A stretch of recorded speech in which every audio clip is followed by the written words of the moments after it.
পঞ্চগড় ১ আসনে ১১ দলীয় জোটের প্রার্থী সার্জিস আলমকে সমর্থনের ঘোষণা দিয়েছে জোট থেকে বেরিয়ে যাওয়া ইসলামী আন্দোলন বাংলাদেশ।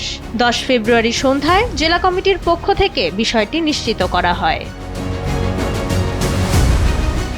আসনটিতে ইসলামী আন্দোলনের নিজস্ব কোনো প্রার্থী নেই। নীতিনিষ্ঠ ও জনবান্ধব রাজনীতির স্বার্থে তারা সার্জিস আলমের প্রতি এই সংহতি প্রকাশ করেছেন বলে জানানো হয়। দলীয় সূত্র জানায়, সার্জিস আলমের শাপলাকলি প্রতীকের পক্ষে ইসলামী আন্দোলনের নেতাকর্মীরা স্বতঃস্ফূর্তভাবে মাঠে কাজ করবেন।